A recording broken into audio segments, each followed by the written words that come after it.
কোরআন অবমাননার বিচার যদি এই বাংলার জমিনে না হয়, তাহলে আমরা এই তৌহিদি জনতা এই বাংলার জমিনে এই বিচার আমরা করে দেব ইনশাল্লাহ। এর দায় আপনাকে নিতে হবে, আমি বলে দিলাম আপনাকে। আসসালামু আলাইকুম রহমতুল্লাহ। প্রিয় দিনী ভাই বোনেরা, খুব আক্রান্ত হৃদয় নিয়ে আপনাদের কুলাঙ্গার নাস্তিক একটা বিষয় শেয়ার করতে যাচ্ছি। সেটা হলো, আপনারা অবগত আছেন নর্থ সাউথ বিশ্ববিদ্যালয়ের শিক্ষার্থী, আমাদের হৃদয় স্পন্দন, আমাদের ধর্মগ্রন্থ কোরআনুল মাজিদকে যেভাবে অপমাননা করা হয়েছে,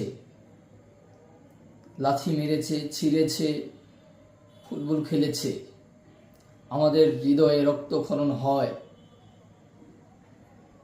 আমাদের যে কোরআনকে এই কুলাঙ্গার নাস্তিক আজকে 3-4 দিন ধরে অবমাননা করলো, আমরা বাংলাদেশে দেখতে পাচ্ছি কোনো রাজনৈতিক দল, ছোট বড় ইসলামিক থেকে যত কটা রাজনৈতিক দল আছে, কেউ কোনো পদক্ষেপ নিচ্ছে না, কর্মসূচি ডাক দিচ্ছে না।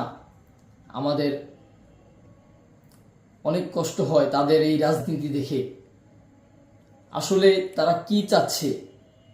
একটু ক্ষমতার লোভ, কিছু ভোটের লোভ।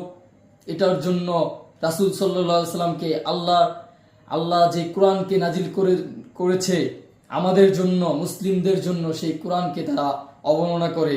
আর তারা রাসূলকে, আল্লাহকে অসন্তুষ্ট করে ভোটের জন্য, ক্ষমতায় আসার জন্য তারা কোনো প্রতিবাদ করছে না। আমরা এটা মেনে নিতে পারি না কোনোভাবেই।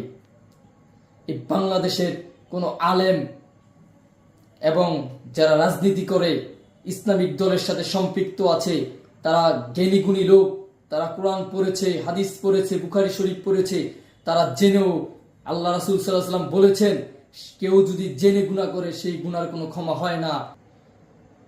এখন আমার মূল প্রশ্ন হচ্ছে আপনাদের কাছে, আমি যে বিষয়টা বলবো সেটা হচ্ছে, আমাদের ধর্ম উপদেষ্টার কাছে আমি জানতে চাই, সে আজ 3-4 দিন হয়ে গেল, তার কোনো পদক্ষেপ নাই। তার মতো ধর্ম উপদেষ্টা আমাদের দরকার নাই।